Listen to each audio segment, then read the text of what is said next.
ចាសូមជម្រាបសួរនិងសូមស្វាគមន៍មកកាន់ Channel ចំណេះដឹងសម្រាប់សុខភាពនៅថ្ងៃនេះ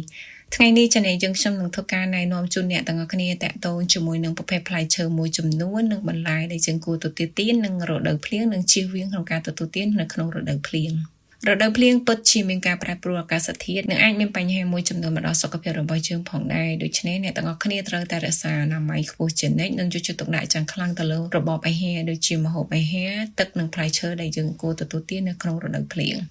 តើដូច្នេះអ្នកទាំងអស់គ្នាអាចចូលរួមតាមដានស្ដាប់ជាមួយនឹងខ្ញុំតាក់ទងជាមួយនឹងកត្តាដែលយើងគួរអនុវត្តនៅរដូវភ្លៀងនិងជៀសវាងនៅរដូវភ្លៀងផងដែរ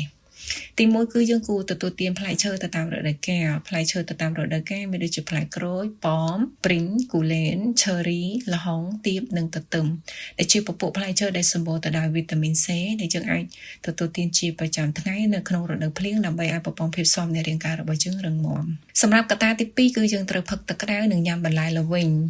យើងគួរតែញ៉ាំទឹកក្តៅដែលដាំពុះឬក៏ទឹកបរិសុទ្ធឲ្យបានញឹកញាប់ដើម្បីឲ្យរាងកាយរបស់យើងមានជាតិទឹកគ្រប់គ្រាន់និងជៀសវាងការកើតនូវជំងឺផ្ដាសាយមិនត្រឹមប៉ុណ្ណោះបន្លែដែលមានជាតិល្វីងដូចជាម្រះនិងរមៀតសុទ្ធសឹងតែជាប្រភេទបន្លែដែលអាចជួយពង្រឹងទៅដល់ប្រព័ន្ធភាពស៊ាំនៃរាងកាយរបស់យើងដែលអាចធ្វើឲ្យរាងកាយរបស់យើងជៀសឆ្ងាយផុតពីជំងឺឆ្លងមួយចំនួនផងដែរសម្រាប់កត្តាទី3គឺយើងមិនត្រូវញ៉ាំហឹរខ្លាំងនិងកំណត់ការញ៉ាំសាច់បើសិនណាជាយើងមានបញ្ហាអាឡែស៊ីស្បែកយើងគួរតែមិនបរិភោគអាហារដែលហឹរខ្លាំងឡើយព្រោះនៅរដូវភ្លៀងគឺងាយនឹងអាឡែស៊ីនិងបញ្ហាស្បែកដោយសារតែកម្ដៅនៃសារធាតុហឹរដែលយើងញ៉ាំទៅគឺអាចប៉ះពាល់ទៅដល់ស្បែករបស់យើងជាមួយគ្នានេះផងដែរយើងគួរតែជៀសវាងការបរិភោគអាហារដែលមានសាច់ច្រើនហើយយើងអាចជ្រើសរើសការញ៉ាំជាស៊ុបគឺចំនួនទៅអាហារដែលមានសាច់ច្រើនគឺល្អសម្រាប់រាងកាយរបស់យើងហើយសម្រាប់ចំណុចទី4នោះគឺយើងកាត់បន្ថយការញ៉ាំអាហារដែលមានជាតិប្រៃនៅរដូវភ្លៀងគឺយើងមិនត្រូវញ៉ាំប្រៃពេកទេព្រោះសារធាតុប្រៃគឺអាចស្រូបទៅរាងកាយរបស់យើងបានយ៉ាងងាយនៅក្នុងរដូវភ្លៀងដែលអាចនាំឲ្យយើងមានការកើនឡើងនូវសម្ពាធឈាមខ្ពស់ដែលអាចបង្កទៅដល់បញ្ហាមួយចំនួនផ្សេងទៀតសម្រាប់កត្តាទី5នោះគឺយើងអាចញ៉ាំខ្ទឹមសឲ្យបានច្រើននិងមិនត្រូវញ៉ាំផ្លែឈើដែលមានជាតិទឹកខ្លាំងយើងមិនត្រូវបរិភោគអាឡឹកឬក៏ទឹកដោះគោជាដើមព្រោះប្រភេទអាហារទាំងអស់នេះអាចធ្វើឲ្យរាងកាយរបស់យើងឡើងហើមបានប៉ុន្តែយើងអាចចំនួនមកវិញដោយការបញ្ចូលខ្ទឹមសចូលទៅក្នុងរបបអាហាររបស់យើងជាប្រចាំថ្ងៃ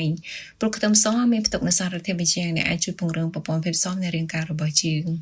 ហើយកត្តាមួយទៀតនោះគឺយើងជៀសវាងទៅញ៉ាំអាហារខាងក្រៅផ្ទះហើយនិងអាហារដែលមានជាតិខ្លាញ់ច្រើនការជ្រើសរើសញ៉ាំអាហារនៅក្នុងផ្ទះគឺជាជម្រើសដ៏ល្អបំផុតព្រោះយើងមិនបារម្ភពីការរៀបចំទុកដាក់ការគ្មានអនាម័យជាពិសេសរបស់ដែលលក់ដូរនៅតាមរដូវភ្លៀងជាពិសេសអាហារដែលមានជាតិខ្លាញ់ច្រើនដែលអាចធ្វើឲ្យប៉ះពាល់ទៅដល់ជំងឺបានយ៉ាងងាយស្រួលដល់រាងកាយរបស់យើងចា៎ហើយសម្រាប់អត្ថបទនេះផងដែរ Channel យើងខ្ញុំដកស្រង់ចេញពីគេហទំព័រក្នុងស្រុកសប្បាយចា៎សូមអរគុណអ្នកទាំងអស់គ្នាដែលតែងតែតាមដានក៏ដូចជាជួយចិត្តទុកដាក់ទៅលើ Channel ចំណេះដឹងសម្រាប់សុខភាពជាថ្មីម្ដងទៀតនាងខ្ញុំសូមអភ័យទោសផងដែររាល់ពាក្យពេចន៍មិនច្បាស់ក៏ដូចជាកំហុសដែលអាចកើតឡើងដោយអចេតនានៅត្រង់ចំណុចណាមួយចា៎សូមអរគុណ